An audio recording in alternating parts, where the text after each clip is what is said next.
Hello everyone, जय हिंद। आप सबों का मेरे यूट्यूब चैनल पे स्वागत है।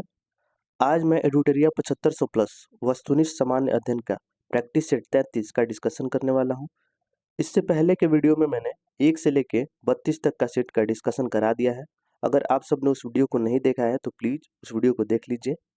फ्रेंड्स, अगर आप मेरे चैनल पर नए हैं और वीडियो पहली बार देख रहे हैं तो प्लीज़ मेरे चैनल को सब्सक्राइब कर लीजिए, और जिससे मेरे चैनल के सारे वीडियो आप सभी तक आसानी से पहुंच सकें।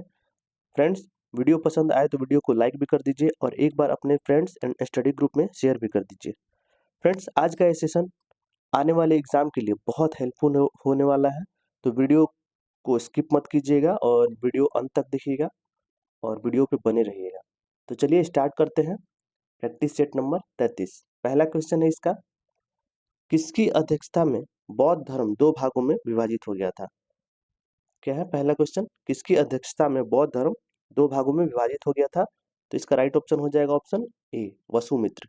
वसुमित्र, इन्होंने चौथी बौद्ध संगीति की अध्यक्षता की थी, और चौथी बौद्ध संगीति हुई कब थी? ये पहली शताब्दी में, और इसी में बौद्ध धर्म 2 भागों में विभाजित हो गया था, हीनयान और महायान।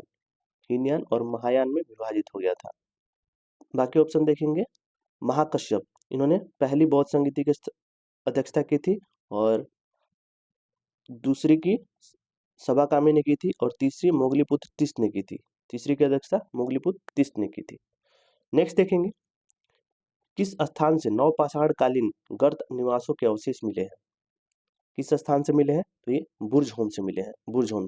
बुर्जहोम से नवपाषाण कालीन गर्त निवासों के अवशेष मिले हैं। नेक्स्ट है, प्रश्नोपनिषद किस वेद का उपनिषद है? तो ये अथर्ववेद। राइट ऑप्शन ए हो जाएगा, अथर्ववेद का उपनिषद है प्रश्नोपनिषद। नेक्स्ट है, चोल काल में व्यापारियों की सभा को किस नाम से जाना जाता था? चोल काल में व्यापारियों की सभा को किस नाम से जाना जाता था? तो ये नगरम कहा जाता था, नगरम। राइट ऑप्शन सी हो जाएगा। नेक्स्ट है, कौन सा पूर्व मध्यकालीन भारतीय साम्राज्य व्यापक स्तर पर स्थानीय स्वशासन के लिए प्रसिद्ध था? तो राइट ऑप्शन हो जाएगा ऑप्शन बी, चोल। चोल साम्राज्य जो है मध्यकालीन भारतीय साम्राज्य का व्यापक स्तर पर स्थानीय स्वशासन के लिए प्रसिद्ध था। ठीक है, तो राइट ऑप्शन बी हो जाएगा। नेक्स्ट है, मजमून शाह एवं चिराग अली किस विद्रोह के नेतृत्व प्रदान किया था? मजनून शाह एवं चिराग अली ने किस विद्रोह को नेतृत्व प्रदान किया था? तो इसका राइट ऑप्शन हो जाएगा ऑप्शन बी, फकीर विद्रोह। फकीर विद्रोह को नेतृत्व प्रदान किया था मजनून शाह और चिराग अली ने। सन्यासी विद्रोह, ये 1880 के ईस्वी के आसपास हुआ था। इसको नेतृत्व किसने प्रदान किया था? तो ये केना सरकार और दिरजी नारायण ने। केना सरकार और दिरजी नारायण ने इसको नेतृत्व प्रदान किया था। ठीक है, पागलपंथी विद्रोह, इसको नेतृत्व किसने प्रदान किया था? तो ये करमशाह और टीपू ने, करमशाह तथा टीपू ने इसको नेतृत्व प्रदान किया था। नेक्स्ट देखेंगे, इसका राइट ऑप्शन हो जाएगा फ्रेंड ऑप्शन बी हो जाएगा, फकीर विद्रोह को मजनून शाह एवं चिराग अली ने विद्रोह को नेतृत्व प्रदान किया था। नेक्स्ट है, बक्सर के युद्ध के दौरान बंगाल का नवाब कौन था? कौन था? तो ये मीर जाफर था। राइट ऑप्शन बी हो जाएगा, बक्सर के युद्ध के दौरान बंगाल का नवाब मीर जाफर था। बक्सर का युद्ध हुआ था 22 अक्टूबर 1764 का हुआ था। कब हुआ था? 22 अक्टूबर 1764 को हुआ था। ठीक है, और किसके किसके बीच युद्ध हुआ था? तो ये मीर कासिम, अवध के नवाब सुजाउद्दौला और मुगल बादशाह शाह आलम द्वितीय और अंग्रेजी सेना के विरुद्ध युद्ध हुआ था, जिसमें अंग्रेजी सेना का नेतृत्व किसने किया था? तो हेक्टर मुनरो ने किया था, हेक्टर मुनरो। ये सारे इंपॉर्टेंट फैक्ट्स याद रखिएगा। नेक्स्ट देखेंगे, भारत में किस वायसराय को भारत में स्थानीय स्वशासन का जनक माना जाता है? तो भारत में किस वायसराय को भारत में स्थानीय स्वशासन का जनक माना जाता है? तो लॉर्ड रिपन को माना जाता है, लॉर्ड रिपन को। राइट ऑप्शन डी हो जाएगा, लॉर्ड रिपन को भारत में स्थानीय स्वायत्त शासन का जनक माना जाता है। नेक्स्ट है, निम्न में से किस एक का संरक्षण भारतीय नागरिकों का मूल्य कर्तव्य है? किसका संरक्षण भारतीय नागरिकों का मूल कर्तव्य है, ये बताना है। तो इसका राइट ऑप्शन हो जाएगा ऑप्शन ए, वन्य प्राणी। वन्य प्राणी का संरक्षण का भारतीय नागरिकों का एक मूल कर्तव्य है। नेक्स्ट है, लाभ के पद का निर्धारण निम्न में से कौन करता है? लाभ के पद का निर्धारण कौन करता है? तो ये संसद करता है लाभ के पद का निर्धारण। नेक्स्ट है, भारतीय संविधान के किस अनुच्छेद के तहत अंतर्राष्ट्रीय समझौते को प्रभावी बनाने हेतु संसद जो है राज्य सूची के विषय पर कानून बना सकती है? तो इसका राइट ऑप्शन हो जाएगा फ्रेंड ऑप्शन सी हो जाएगा। ऑप्शन सी, अनुच्छेद 253। अनुच्छेद 253 के तहत अंतर्राष्ट्रीय समझौते को प्रभावी बनाने के लिए संसद जो है राज्य सूची के विषय पर कानून बना सकती है। राइट ऑप्शन सी हो जाएगा। नेक्स्ट है, ध्यानाकर्षण सूचना का प्रावधान निम्न में से किससे संबंधित है? ध्यानाकर्षण सूचना का प्रावधान जो है निम्न में से किससे संबंधित है? तो इसका राइट ऑप्शन हो जाएगा ऑप्शन डी, स्थगन प्रस्ताव। स्थगन प्रस्ताव से संबंधित है। नेक्स्ट है, सरकार की निम्न प्रणालियों में से किसमें द्विसदन पद्धति का एक अनिवार्य लक्षण है? तो इसका राइट ऑप्शन हो जाएगा ऑप्शन ए हो जाएगा, संघीय प्रणाली। सरकार की निम्न प्रणालियों में से किसमें द्विसदन पद्धति का एक अनिवार्य लक्षण है? तो ये संघीय प्रणाली हो जाएगा। राइट ऑप्शन ए हो जाएगा। नेक्स्ट है, सहकारी समितियों को संवैधानिक अधिकार किस संविधान संशोधन अधिनियम द्वारा दिया गया था? इंपॉर्टेंट क्वेश्चन है। सहकारी समितियों को संवैधानिक अधिकार किस संविधान संशोधन द्वारा दिया गया था? तो इसका राइट ऑप्शन हो जाएगा ऑप्शन ए, 97वां संविधान संशोधन 2011 के तहत दिया गया था। नेक्स्ट देखेंगे, पंचायतों एवं नगर पालिकाओं के संबंध में भारतीय संविधान में किस वर्ष प्रावधान किया गया था? पंचायतों एवं नगर पालिकाओं के संबंध में भारतीय संविधान में किस वर्ष प्रावधान किया गया था? तो इसका राइट ऑप्शन हो जाएगा ऑप्शन बी, 1993 ईस्वी में प्रावधान किया गया था, 1993 में। नेक्स्ट है, भारत परिषद अधिनियम 1909 द्वारा जो परिवर्तन किए गए उसके संबंध में सही नहीं है। तो कौन सा कथन सही नहीं है जो 1919 के द्वारा परिवर्तन किए गए? तो इसमें राइट ऑप्शन हो जाएगा ऑप्शन डी हो जाएगा, ऑप्शन डी। अब विदेशों से संबंधित मामले, देशी राजाओं से संबंध और ऐसे मामले जो न्यायालय में विचाराधीन है से संबंध में भी सदस्यों को बहस का अधिकार दिया गया, ये गलत है। तो सही कौन कौन सा है? तो मुसलमानों को मद्रास, मुंबई, उत्तर प्रदेश, बंगाल और असम प्रांतों में पृथक निर्वाचक मंडल की एवं प्रतिनिधित्व दिया गया, ये सही है। इसमें निर्वाचन के सिद्धांत को मान्यता दी गई, ये भी सही है। और परिषद के सदस्यों को अनुपूरक प्रश्न पूछने का अधिकार दिया गया, ये भी सही है। नेक्स्ट देखेंगे, सूची 1 को सूची 2 से सुमेलित कीजिए और इसमें महाद्वीप है और इसकी सबसे लंबी नदी है, तो बताना है किस महाद्वीप की सबसे लंबी नदी कौन सी है? एशिया, इसकी सबसे लंबी नदी है यांगसी है। यूरोप की सबसे लंबी नदी वोल्गा है और ऑस्ट्रेलिया की मर्रे है और उत्तरी अमेरिका की मिसौरी। तो इसका इस साइड से आंसर हो जाएगा। तो ऑप्शन क्या हो जाएगा? इसका राइट ऑप्शन हो जाएगा ऑप्शन ए हो जाएगा, 4312 हो जाएगा। नेक्स्ट है, बाड़ा लाचा दर्रा निम्नलिखित में से किन दो राज्यों केंद्र शासित प्रदेशों को जोड़ता है? बाड़ा लाचा दर्रा किस राज्यों से जोड़ता है? तो ये हिमाचल प्रदेश और लद्दाख को जोड़ता है। ठीक है, राइट ऑप्शन ए हो जाएगा। नेक्स्ट देखेंगे, निम्नलिखित देशों में से किनकी सीमाएं जो है बाल्टिक सागर को स्पर्श करती है?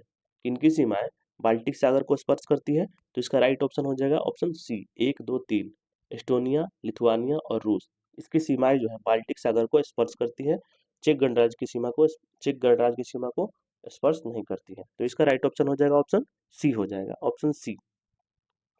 नेक्स्ट है, निम्नलिखित में कौन अध्यारोपित नदी का उदाहरण है? कौन जो है अध्यारोपित नदी का उदाहरण है? तो ये ऑप्शन ए हो जाएगा, राइट ऑप्शन ए हो जाएगा, चंबल नदी। चंबल नदी जो है अध्यारोपित नदी का उदाहरण है। नेक्स्ट है, कश्मीर घाटी किन दो पर्वत श्रेणियों के मध्य स्थित है? कश्मीर घाटी किसके किसके बीच स्थित है? तो ये बृहत हिमालय और पीर पंजाल के बीच स्थित है। राइट ऑप्शन ए हो जाएगा, कश्मीर घाटी जो है बृहत हिमालय और पीर पंजाल के बीच स्थित है। नेक्स्ट है, हिमालय की सबसे बाहरी श्रृंखला को क्या कहा जाता है? हिमालय की सबसे बाहरी श्रृंखला को क्या कहा जाता है? तो ये शिवालिक कहा जाता है, शिवालिक। राइट ऑप्शन ए हो जाएगा, इसको बाह्य हिमालय भी कहा जाता है, शिवालिक को बाह्य हिमालय भी कहा जाता है। नेक्स्ट है, सूची 1 को सूची 2 से सुमेलित कीजिए। कोयला खनन क्षेत्र है और राज्य है। कौन सा कोयला खनन क्षेत्र किस राज्य में है ये बताना है। तो इसमें देखेंगे, सिंगरेनी हो जाएगा, तेलंगाना में हो जाएगा। ईबू नदी घाटी ये उड़ीसा में हो जाएगा। कर्णपुरा कहाँ हो जाएगा? कर्णपुरा हो जाएगा आपका झारखंड में। और कंपटी ये महाराष्ट्र में हो जाएगा। तो इसका राइट ऑप्शन हो जाएगा 3421, 3421 राइट ऑप्शन ए हो जाएगा। नेक्स्ट देखेंगे टुंड्रा वनस्पति किन क्षेत्रों में पाई जाती है। टुंड्रा वनस्पति जो है ये किन क्षेत्रों में पाई जाती है, तो इसका राइट ऑप्शन हो जाएगा फ्रेंड ऑप्शन बी, हिमालय क्षेत्र में टुंड्रा वनस्पति पाई जाती है। नेक्स्ट, समय का ज्ञान प्राप्त करने के लिए किस रेखा की मदद ली जाती है। समय का ज्ञान प्राप्त करने के लिए किस रेखा की मदद ली जाती है, तो इसका राइट ऑप्शन हो जाएगा ऑप्शन बी, देशांतर रेखा, देशांतर रेखा की मदद ली जाती है। नेक्स्ट, पृथ्वी परिभ्रमण करती हुई प्रति मिनट लगभग कितनी दूरी तय करती है, तो ये 28 किलोमीटर दूरी तय करती है। परिभ्रमण करती हुई प्रति मिनट पृथ्वी लगभग कितनी दूरी तय करती है, तो ये 28 किलोमीटर दूरी तय करती है। नेक्स्ट है the little book of encouragement, पुस्तक के लेखक कौन है, तो अभी कुछ दिनों पहले ही इनकी पुस्तक लॉन्च हुई थी, the little book of encouragement, तो ये दलाई लामा की पुस्तक है, दलाई लामा की पुस्तक है, राइट ऑप्शन ए हो जाएगा। नेक्स्ट है निम्न में कौन जो है जैव निम्नीकृत प्रदूषण का उदाहरण नहीं है, जैव निम्नीकृत प्रदूषक का उदाहरण नहीं है, तो इसका राइट ऑप्शन हो जाएगा ऑप्शन बी हो जाएगा, ऑप्शन बी प्लास्टिक जो है ये जैव निम्नीकृत प्रदूषक का उदाहरण नहीं है। नेक्स्ट है वायु प्रदूषण रोकथाम एवं नियंत्रण अधिनियम किस वर्ष पारित किया गया था, इंपॉर्टेंट क्वेश्चन है। वायु प्रदूषण रोकथाम एवं नियंत्रण अधिनियम किस वर्ष पारित किया गया था, तो इसका राइट ऑप्शन हो जाएगा ऑप्शन सी हो जाएगा 1981, 1981 में वायु प्रदूषण रोकथाम एवं नियंत्रण अधिनियम पारित किया गया था। और 1974 में क्या किया गया था, 1974 में जल प्रदूषण निवारण रोकथाम एवं नियंत्रण अधिनियम ये 1974 में पारित किया गया था। और 1986 में पारित हुआ था पर्यावरण संरक्षण अधिनियम, पर्यावरण संरक्षण अधिनियम 1986 में पारित हुआ था। और उपभोक्ता संरक्षण अधिनियम भी 1986 में ही लाया गया था, तो इसको ध्यान में रखिएगा। नेक्स्ट है भूतापीय ऊर्जा से संबंधित क्षेत्र पूगा घाटी जो है कहाँ स्थित है, भूतापीय ऊर्जा से संबंधित क्षेत्र पूगा घाटी कहाँ स्थित है, तो ये लद्दाख में स्थित है, पूगा घाटी राइट ऑप्शन ए हो जाएगा, लद्दाख में। फ्रेंड्स ये क्वेश्चन प्रीवियस ईयर क्वेश्चन में पूछा भी गया है। फ्रेंड्स इसमें जो भी क्वेश्चन है, सेट में जो भी क्वेश्चन होते हैं वो किसी न किसी एग्जाम में पूछे गए होते हैं और आगे भी पूछे जा सकते हैं, तो हर एक क्वेश्चन को ध्यान से पढ़िएगा और इसको नोट डाउन भी करते रहिएगा। नेक्स्ट देखते हैं ब्रिटिश प्रधानमंत्री जो है विंस्टन चर्चिल को किसके लिए नोबेल पुरस्कार मिला था। ब्रिटिश प्रधानमंत्री विंस्टन चर्चिल जो है इनको किसके लिए नोबेल पुरस्कार मिला था, तो इस साहित्य के लिए मिला था, साहित्य के लिए, राइट ऑप्शन सी हो जाएगा। नेक्स्ट है एजेंडा 21 में अनुशंसित प्रक्रियाओं का एक समूह है, एजेंडा 21 में अनुशंसित प्रक्रियाओं का एक समूह है, तो एजेंडा 21 हुआ कहाँ था इसमें पूछ रहा है, तो इसका राइट ऑप्शन हो जाएगा ऑप्शन डी, रियो शिखर सम्मेलन 1992 में हुआ था और इसमें अनुशंसित प्रक्रियाओं का एक समूह है उसमें, ठीक है, राइट ऑप्शन डी हो जाएगा। नेक्स्ट है भारत का प्रथम national centre for marine biodiversity NCMB किस शहर में स्थापित स्थित है, भारत का जो है प्रथम national centre for marine biodiversity किस शहर में स्थित है, तो इसका राइट ऑप्शन हो जाएगा ऑप्शन बी हो जाएगा, जामनगर में, जामनगर में स्थित है। मरो नहीं मारो किस प्रधानमंत्री का नारा है, मरो नहीं मारो किस प्रधानमंत्री का नारा है, तो ये लाल बहादुर शास्त्री का नारा है, लाल बहादुर शास्त्री का। नेक्स्ट है विपरीत लक्षणों के संकेतक जोड़ों को क्या कहा जाता है, विपरीत लक्षणों के संकेतक को क्या कहा जाता है, तो ये एलील कहा जाता है, एलील, 35 का राइट ऑप्शन बी हो जाएगा, एलील। निम्नलिखित में से ग्रीन पीस इंटरनेशनल का मुख्यालय कहाँ स्थित है, ग्रीन पीस इंटरनेशनल का मुख्यालय कहाँ स्थित है, तो राइट ऑप्शन डी हो जाएगा, एम्स्टर्डम, एम्स्टर्डम में ग्रीन पीस इंटरनेशनल का मुख्यालय स्थित है। नेक्स्ट प्रसिद्ध कविता खूब लड़ी मर्दानी, इसकी रचना किसके द्वारा की गई थी, तो इसकी रचना की गई थी सुभद्रा कुमारी चौहान के द्वारा। आपने बचपन में पढ़ा भी होगा खूब लड़ी मर्दानी वह तो झांसी वाली रानी थी, तो इसकी रचना किसके द्वारा की गई थी, तो सुभद्रा कुमारी चौहान के द्वारा किया गया था। नेक्स्ट है कौन निम्न में कौन विद्युत रोधी नहीं है, कौन विद्युत रोधी नहीं है, तो ये राइट ऑप्शन हो जाएगा इसका option option C, option C जो है चारकोल जो है ये विद्युत रोधी नहीं है।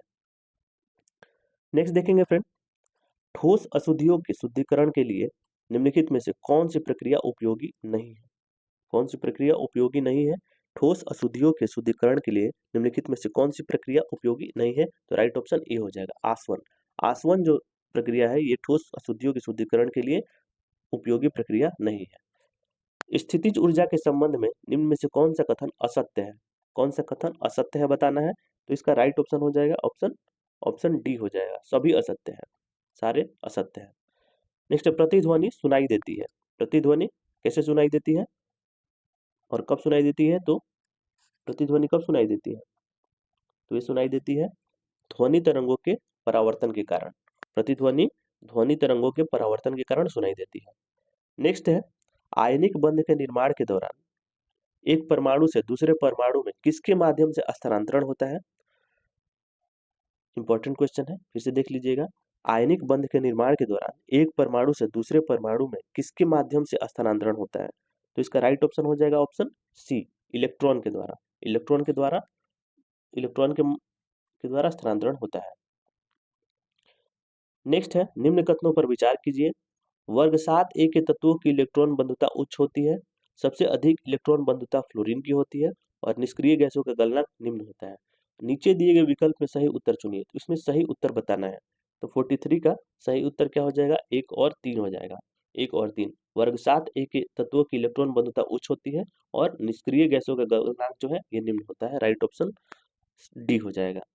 नेक्स्ट है, मानव शरीर में सबसे बड़ी अंतःस्रावी ग्रंथि कौन सी है?